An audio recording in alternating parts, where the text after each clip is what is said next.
Hello, I'm John Shepherd, and in this short video we're going to take a quick look at the type of training we're doing at this time of the season, and that's the transition between the indoor season and the outdoor one. Obviously, speed and technique is crucial, so a couple of weeks back we started, after about 3 to 4 weeks away from jumping, to get reacquainted with the pit, and you'll see quite a few jumps being performed now. Because the athletes are coming off the back of the indoors, we don't spend too much time doing short approach jumps. In fact, they'll be working off medium to long run-ups, so in excess of 10 steps. The penultimate step mat drill is a great one to get the jumper used to taking off at speed again. The jumper needs to make as few adjustments as possible when running onto and off of the mat. We're trying to keep the hip height consistent between the penultimate and the takeoff step, and both steps should be made flat. It creates a lot of speed as well and hip positioning through the takeoff. And as you may have noticed, we also do this for the triple jump, with a hop obviously being performed. The triple jump hop requires even less vertical displacement than the long jump, so this drill is very good at getting the jumper to run through the takeoff. Another drill I like to do early on is to use wickets on the long jump run up and then attempt to hit the board. This creates good leg turnover and good long jump or triple jump running posture. It does take a bit of trial and error to get the wickets in the right place to then run on to the takeoff, which does not need to be made specifically on the board.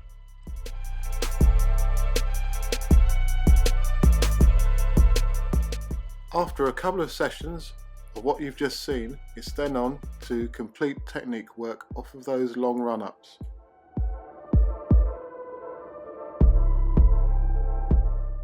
And it's now, due to the periodization approach that I use, undulating periodization, that I really hope to see improvement in physical output and capacity, i.e. greater reactiveness and signs of increased speed. That speed above and beyond that which was built during the indoor season. If all has gone to plan, the athletes won't find it difficult to get greater velocity, and this velocity will transfer into their takeoffs.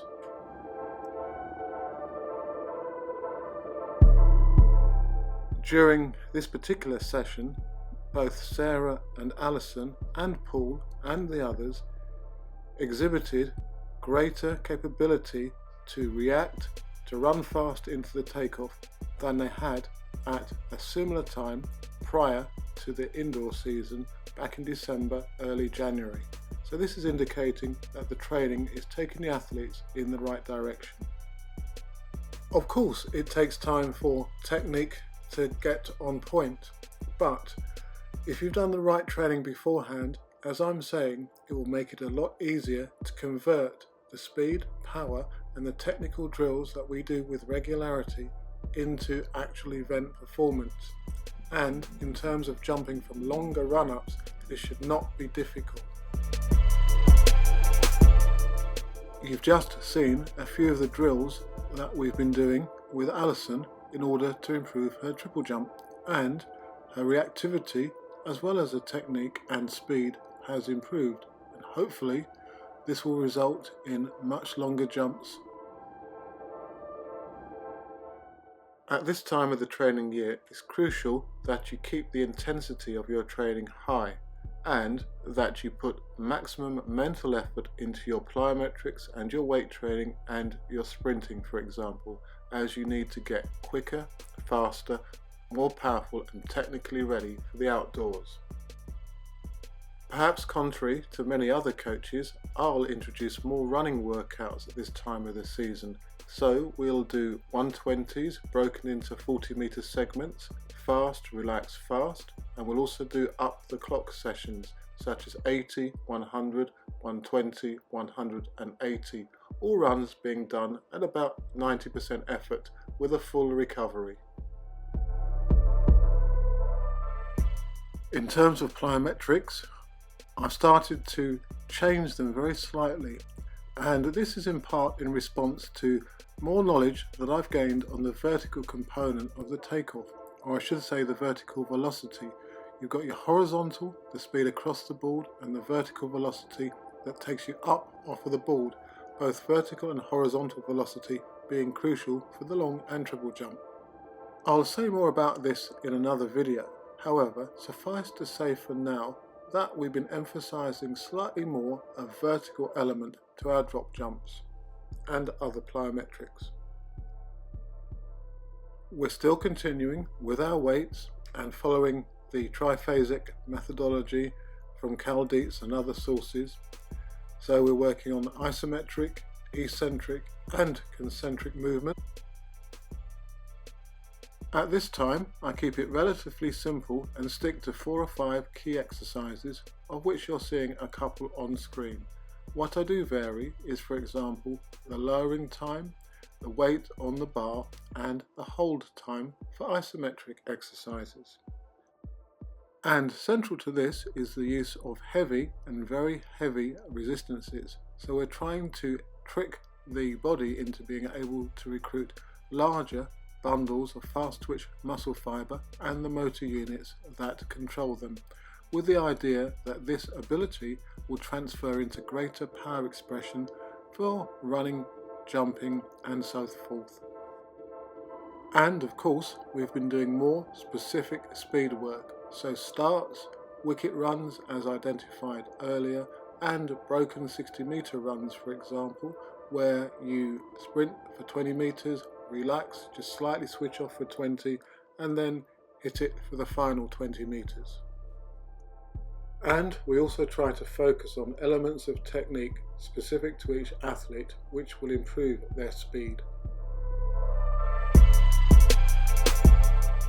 Hopefully you'll have seen what we've been doing at this time of the training year, the spring transition period, and have got some ideas for your own training in order to get you best prepared for the competitions that are oh so near.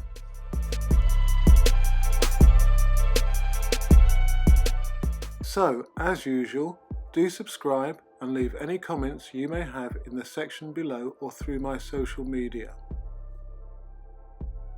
Do also subscribe to the channel for exclusive content in the community section. Nelly Omura is one of the world's top long and triple jump coaches, having coached the 2 Olympic long jump champions at the 2008 Olympics, that's Irving Saladino and Maureen Maggie. Nelio has been experimenting for many years with assisted plyometrics, that's plyometric jumps that use elastic bands to pull the jumper up from the contact for both the long and triple jumps. He has other very interesting ideas. Nelio has also written a book, Plyometrics, A Practical Guide, which I'm reading at the moment. And as well as the assisted plyometrics, he delves into all the topics that will improve jumping performance, and I'd recommend the book, although it's in Portuguese. There are English synopses at the end of each chapter. I hope to get more information from him and also explain in greater detail assisted plyometrics. And I'm adapting my training slightly in the light of the information I'm finding out from him and the book. Go! I've had the Freelap timing system for a number of months now, and I've been putting it to the test. If you'd like to find out more about it and potentially purchase a system, then do contact me directly, but here's some information. The system is extremely portable and accurate to 2/1000ths of a second. You no longer need to take up 3 lanes to time your athletes. Place the TX Junior Pro transmitters down on trackside, set up the app on your iPhone or phone or tablet, and you're ready to go. The FX chip BLE attaches to the waist of the athlete, and that's what sends the time to the receivers. It's simple and effective.